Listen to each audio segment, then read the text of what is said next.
Change कर देगा वो भी। So hello and welcome back to the day. I think it's 17th day, ठीक है।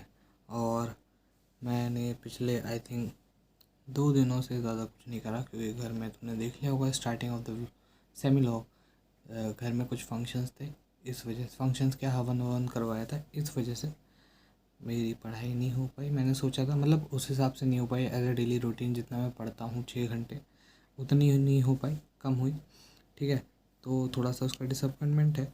और जब पहले दिन नहीं हुई तो फिर दूसरे दिन भी वही सेम एक आलस एक वो चढ़ जाता है, इस वजह से सेकंड डे भी सेम थोड़ा सा रहा, मतलब आज का दिन, ठीक है। तो बेसिकली मैंने अपने मतलब कुछ नोट्स वोट्स बनाए थोड़ा सा, और उसके बाद मैंने जो है अपना मॉक टेस्ट दिया, जो कि मॉक टेस्ट का रिज़ल्ट थोड़ा ऐसे ही था अभी, क्योंकि मेरे मॉक टेस्ट के रिज़ल्ट वो अच्छे चलते हैं जिसमें ऑर्गेनिक का पार्ट ज़्यादा आता है, ठीक है। और इस वाले उसमें क्वेश्चन पेपर में थोड़ा सा ऑर्गेनिक का पार्ट उतना नहीं था जितना एक्सपेक्टेड था मेरा, तो हाँ थोड़ा सा स्कोर लो हुआ था, ठीक। लेकिन मैं अपना पॉइंट्स पकड़ चुका हूँ कि मुझे कैसे कैसे करना है, ठीक। कल से मेरे हिसाब से मैं और अच्छे से एक रीबूट के साथ स्टार्ट करता हूँ दोबारा से अपने क्या कहते हैं जर्नी को। 2 दिन का ब्रेक बहुत क्रूशल, बहुत ही वो पड़ेगा मुझे, हार्ड ही, ठीक है। क्योंकि एक रिदम बनाई थी वो टूटी है, एक तो ऊपर से मेरे को पता नहीं अभी आवाज़ इसमें क्लियर आ रही होगी या नहीं, ठीक है। मैं पोस्ट प्रोडक्शन में चेक करूँगा, ठीक है। चीज़ें डिस्ट्रैक्ट करती हैं वरना, ठीक है। तो हाँ, तो 2 दिन का गैप बहुत ही क्रूशल था इस टाइम पे, और ये लग गया, ठीक है। तो इसका भरपाई मैं करूँगा अब दिवाली ब्रेक में, ठीक। मैं दिवाली ब्रेक पे ना तो कहीं जाऊँगा बाहर, एंड मैं दिवाली पे शाम के टाइम में जब हम रात में पटाखे फोड़ते हैं एंड द पूजन का जो टाइम होता है, बेसिकली उस टाइम पे मैं फ्री रहूँगा, और उस दिन मैं सुबह अपना पूरा स्केड्यूल पूरा करूँगा। बेसिकली अब टाइम नहीं रहा है, ठीक है। तो इस वजह से थोड़ा फास्ट एंड फ्यूरियस की तरीके से काम करना पड़ेगा। तो आज है 30, आई थिंक 30,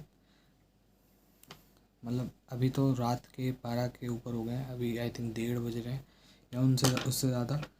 और क्या कहते हैं मेरे हिसाब से तो 31 हो गया आज, लेकिन मतलब ये व्लॉग 30 वाला है।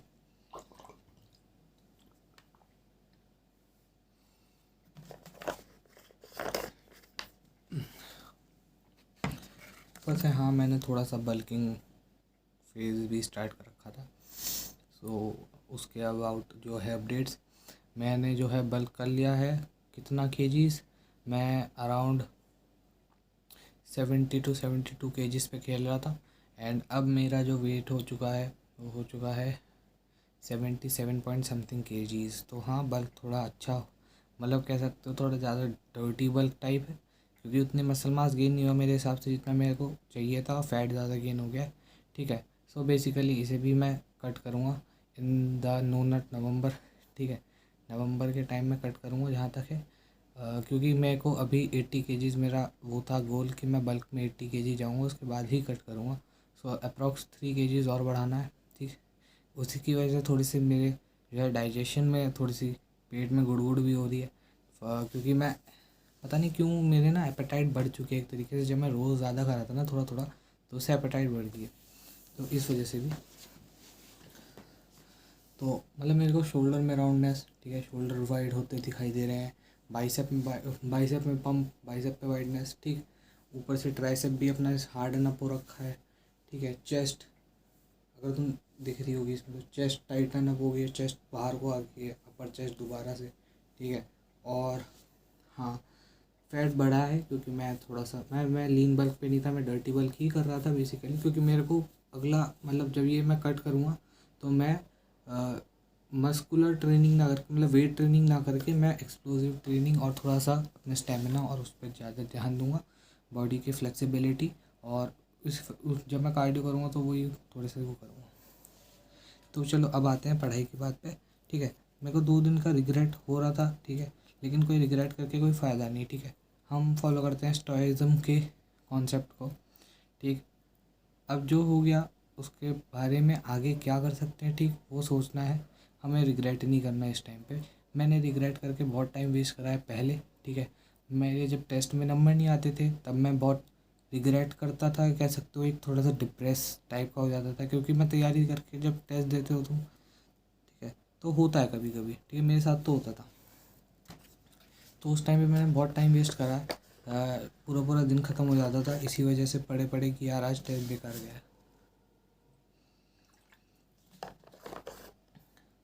तो हाँ, अब मेरे हिसाब से अब थोड़ा सा अच्छा टाइम है करने का, क्योंकि तुम देख सकते हो बस यही टाइम है जो रिकवर कर सकते हो तुम, क्योंकि इस टाइम पे दिवाली वीक पे जब छुट्टी पड़ेंगी, ये बहुत इंपॉर्टेंट चीज़ है, दिवाली वीक पे छुट्टी पड़ेंगी, तुम्हें अपने आप पे कंट्रोल करना है, मैं अपने आप पे कंट्रोल करूँगा, साथ में अपने आप पे कंट्रोल करते हुए चलना है, ठीक है, बेसिकली। और दिवाली पे इंजॉयमेंट कर सकते हो, देखो एक बात समझो, इंजॉय करने में बुराई नहीं है, लेकिन अपनी पढ़ाई ऑन द प्रायोरिटी रखनी है। अगर तुम्हें रात में घूमना है या दिन में घूमना है दोस्तों के साथ, तो तुम अपने हिसाब से टाइम बनाओ कि भाई इस टाइम पे मैं बैठ के पढ़ूँगा, मैं अगर पढ़ाई नहीं कर पाया तो मैं नहीं जाऊँगा, सीधी बात है, कॉन्सेप्ट्स, ठीक। मुझे पता है कि मेरे दोस्त वोस्त आ सकते हैं, उनके साथ जाना पड़ सकता है, तो भाई मैं पहले ही उस हिसाब से अपना पढ़ाई करके रखूँगा, ठीक है, कि पता लगा उस दिन, मैं दिवाली के दिन ऐसा हो सकता है कि मैं अर्ली उठ जाऊँ, ठीक है, पता लगा मैं दिवाली के दिन 3 बजे या 4 बजे उठ गया हूँ सुबह, उसके बाद मैं तब से बैठ के पढ़ रहा हूँ, ठीक, और मैंने पढ़ा है लगभग 12 बजे तक या 1 बजे तक पढ़ लिया मैं, तो मैं अपनी 6 घंटे की स्टडी आवर निकाल लूँगा उस टाइम के बीच, ठीक। उसके बाद दोस्तों यारों के साथ घूमना जाना है, रिलैक्स कर लो, फिर शाम में दोस्तों के साथ घूमने चले जाओ, ठीक है, फिर अपना घर पे आ जाओ। तो एक बात समझो, स्टडी आवर्स भी इंक्रीमेंट करने थे, मैंने 9 आवर्स का बताया था, 9 आवर्स नहीं खींच पा रहे मेरे, बिल्कुल भी नहीं, ठीक है, 6 आवर्स ही मैं बहुत मुश्किल से अपने मतलब, देखो घर पे रह के बहुत मुश्किल होता है कि तुम 6 आवर्स खींच लो, और प्रोडक्टिव 6 आवर्स। ऐसा नहीं है कि मैं जो 6 आवर्स कहता हूँ वो ऐसे है कि मैं बैठा ही 6 घंटे हूँ, तो 6 घंटे मैंने बताया वो ऐसे हैं कि मैं पढ़ा 7 साढ़े 7 घंटे हूँ, जिसमें से प्रोडक्टिव आवर्स या जो कुछ टाइम 5-10 मिनट इधर उधर हो जाता है उसे हटा के बताता हूँ मैं, ठीक है। तो वो 6 आवर्स हैं, प्रोडक्टिव 6 आवर्स, जिसमें मैंने अच्छे से करा हो, जो इंक्लूड करता है मेरा मॉक टेस्ट, क्योंकि मॉक टेस्ट बहुत इंपॉर्टेंट है। मॉक टेस्ट में जैसा दिमाग खुलता है वैसा नहीं खुलता नॉर्मल, अब अगर आप करो मतलब क्वेश्चन या रिविजन, ठीक। तो हाँ, ऊपर से मैंने एक और बात देखी है कि दोनों सब्जेक्ट मतलब तीनों सब्जेक्ट एक दिन पे करने बहुत मुश्किल पड़ रहे हैं, ठीक है, 2 सब्जेक्ट इजीली हो जाते हैं, तीसरा सब्जेक्ट बहुत रोता है एट द एंड, ठीक है। तो मैंने सोचा है कि 2-2 के डिविजन्स में कर लेता हूँ, जैसे केमिस्ट्री अगर मेरे को स्ट्रॉन्ग करके चलनी है, ठीक, तो मैं केमिस्ट्री को रोज कर सकता हूँ, ठीक है, उसके साथ मैथ्स और फिजिक्स का डिवीजन डाल सकता हूँ।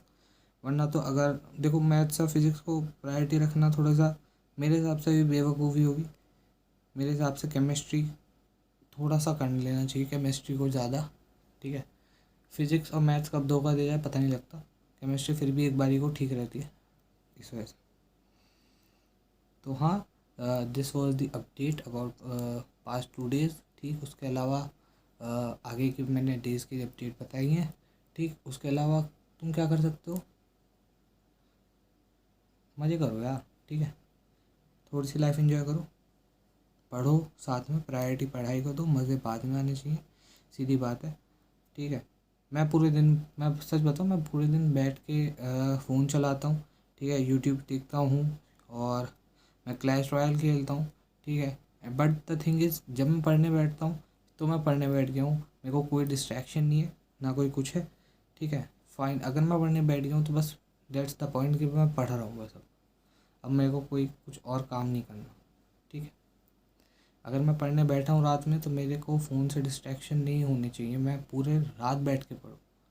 अगर मैं दिन में नहीं पढ़ पा रहा तो मैं रात में पढ़ूँगा, और अगर मैं रात में नहीं पढ़ पा रहा तो मैं दिन में पढ़ूँगा, दैट्स माई पॉइंट, ठीक है। तो चलो, मिलता हूँ तुमसे अगले सेमी व्लॉग में, तब तक के लिए राधे राधे, जय श्री राम, बाय।